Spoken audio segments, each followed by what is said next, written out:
আসসালামু আলাইকুম এভরিওয়ান। আজকে আমরা physics first paper chapter 4 Newtonian বলবিদ্যার একটা খুবই গুরুত্বপূর্ণ ম্যাথ নিয়ে আলোচনা করব, যেটা ভরবেগের সংরক্ষণ সূত্র রিলেটেড, কিন্তু এটা একটু ডিফারেন্ট। কারণ সাধারণত ভরবেগের সংরক্ষণ সূত্রে আমরা দেখি যে একটা বস্তু আর একটা বস্তুর সাথে সংঘর্ষে লিপ্ত হয়, কিন্তু সংঘর্ষে লিপ্ত হওয়ার পর বস্তু দুইটা এক্স অক্ষ বরাবরই চলাচল করে, হয়তো একই দিকে যায় অথবা বিপরীত দিকে যায়। কিন্তু এই ম্যাপটা একটু স্পেশাল, কারণ এখানে একটা 5 কেজি ভরের বস্তু যে 2 মিটার পার সেকেন্ড বেগ 2 মিটার পার সেকেন্ড আদি বেগ নিয়ে আসছে, সে একটি 3 কেজি ভরের স্থির বস্তু সাথে কি হয়, সংঘর্ষে লিপ্ত হয়। সংঘর্ষে লিপ্ত হওয়ার পর প্রথম বস্তুটা এক্স অক্ষের সাথে 30 ডিগ্রি কোণ করে চলে যায় যখন সে তার বেগ অর্জন করে v1।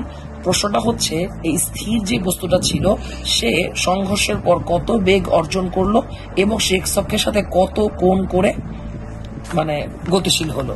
তো আমাকে দুইটা জিনিস বের করতে হবে। তো এই ম্যাথটা করার জন্য আমাদেরকে ভেক্টর উপাংশের সাহায্য নিতে হবে, কেননা যেহেতু এখানে বস্তুটা সংঘর্ষের পর এক্স অক্ষ বরাবর যায়নি, বরং একটা অ্যাঙ্গেল তৈরি করেছে, অর্থাৎ তির্যক ভাবে আছে ভেক্টর রাশি। তাই এটাকে আমরা দুইটা লম্ব উপাংশে চিন্তা করব, একটা আনুভূমিক উপাংশ, একটা উল্লম্ব উপাংশ।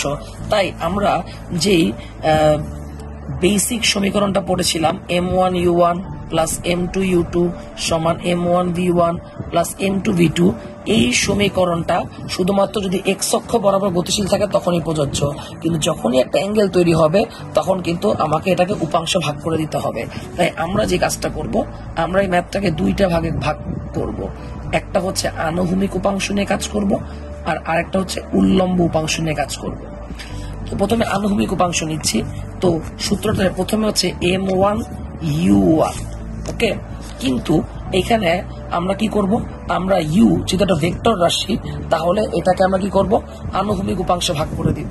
আর আমরা জানি আনুভূমিক উপাংশ মানে হচ্ছে cos theta plus m2u2 cos theta equals two m1v1 cos theta plus m2v2 cos theta. অর্থাৎ প্রত্যেকটা ভেক্টর রাশিকে আমি আনুভূমিক উপাংশে ভাগ করলাম। এবার আমি যদি ভ্যালু বসাতে চাই, m1 এর মান হচ্ছে 5 কেজি, u1 হচ্ছে 2। এবার আমাকে বুঝতে হবে থিটা বলতে আসলে কি বোঝায়। এখানে থিটা বলতে বোঝায় এক্স অক্ষের সাথে কত কোণ উৎপন্ন করেছে। তো 5 কেজি ভরের বস্তুটা কিন্তু যখন u1 বেগ নিয়ে যাচ্ছিল তখন কিন্তু এক্স অক্ষ বরাবরই যাচ্ছিল, অর্থাৎ কোনো অ্যাঙ্গেল তৈরি করেনি। তাই থিটার মান আমি ধরবো হচ্ছে 0 ডিগ্রি। আর এখানে u2 এর মান যেহেতু 0, তাই পুরোটাই হয়ে যাবে 0। m1 এর মান 5 কেজি, v1 হচ্ছে 1 মিটার পার সেকেন্ড, এবং এটি এক্স অক্ষের সাথে 30 ডিগ্রি কোণ তৈরি করেছে। আর m2 হচ্ছে 3 কেজি, v2 আমি জানি না, আর v2 কত কোণ তৈরি করেছে সেটাও আমার জানা নেই। তো cos 0 মানে হচ্ছে 1। আমি এখান থেকে v2 cos থিটার একটা ইকুয়েশন পেয়ে যাব। তো এইটাকে v2 cos থিটার মান আমি যা পাবো সেটাকে আমি 1 নং ইকুয়েশন দিয়ে দিব। আপনি ক্যালকুলেটর চাপলে এটার মান 1.89 পাবেন। এরপরে আমি উল্লম্ব উপাংশ নিয়ে কাজ করব। উল্লম্ব উপাংশ নিয়ে যখন কাজ করব তখন আমি সেম কাজটাই করব, প্রত্যেকটা ভেক্টর রাশিকে এবার আমি উল্লম্ব উপাংশে ভাগ করব। অর্থাৎ cos থিটার জায়গায় এবার আমি লিখব sin theta, m1u1 m2u2 sin theta, m1v1 sin theta, m2v2 sin theta, okay. তো এইবার u1 যে কিনা এক্স অক্ষের উপর গতিশীল আছে, যে কিনা 0 ডিগ্রি কোণ তৈরি করেছে এক্স অক্ষের সাথে, তাহলে থিটার মান আমি বসাবো 0, আর sin 0 মানে 0, তাহলে পুরোটাই হয়ে গেল 0। আবার u2 শূন্য হওয়ার কারণে এখানেও পুরোটা হয়ে গেল 0। এইবার আসি হচ্ছে ম্যাথের সবচেয়ে টুইস্টিং পয়েন্টে। টুইস্টিং পয়েন্টটা আসলে কি?